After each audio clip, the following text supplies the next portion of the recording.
narcissistic တွေအတုံးများလေးရှိတဲ့ manipulation tool တွေတခုတည်းက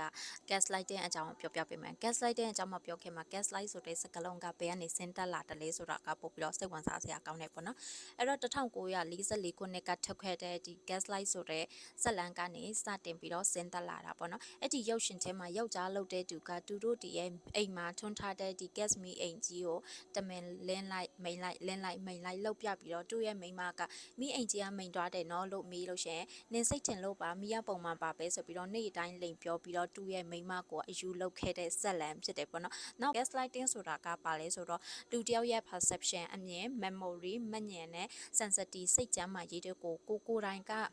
တန်တရားဝင်လာအောင်ကိုတစ်ဖက်လူကတဖြည်းဖြည်းချင်းစိတ်ပိုင်းဆိုင်ရာကစားပြီးတော့လဲ့စားတဲ့နီလန် psychological manipulation တခုဖြစ်တယ်ပေါ့နော်သူတို့တည်းရဲ့ရွေချက်ကားရှင်းနေပါလဲဆိုတော့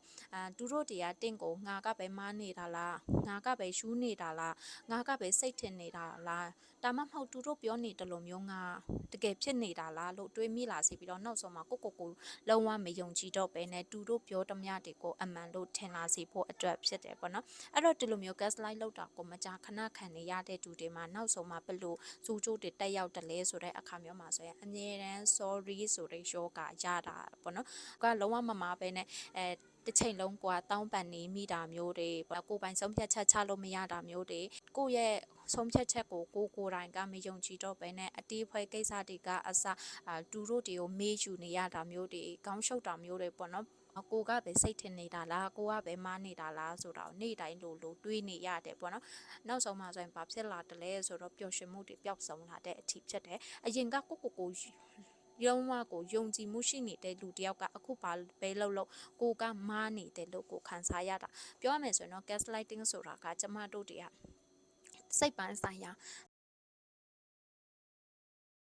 ဒါကိုတတိပြုမိဖို့အတွက်ကအရန်ရေးကြည့်တယ်တချို့တွေကတတိမပြုမိတဲ့အခါမျိုးမှာဆိုရင်ဒီထောင်6တီဒီ dynamic ထဲကနေရုံထွက်ဖို့အတွက်ကိုတော်နဲ့ကိုမတိတာမျိုးတွေရှိတယ်ဟိုနစ်နဲ့ချီပြီးတော့ကိုအဲ့ဒီ cycle အဲ့ဒီ dynamic ထဲမှာရှိနေတာမျိုးတွေပေါ့နော်ဒါကြောင့်မလို့ပေါ့နော်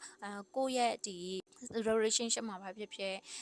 ဘယ် relationship မှာပဲဖြစ်ချစ်သူရေးစားလင်မယားအိမ်ထောင်ဘက်တားသမီးစတဲ့နေရာတွေမှာတလူမျိုး gaslighting တွေမကြာခဏလောက်တာကိုခံနေရပြီဆိုတဲ့အခါမျိုးမှာဆိုရင်ကျမတို့ဒီကဒီ pattern တွေကိုတတိထားမိပြီးတော့ဒီထောင်6ကနေရုံထွက်နိုင်ဖို့အတွက်အရင်ရေးကြည့်ပါတယ်ပေါ့နော်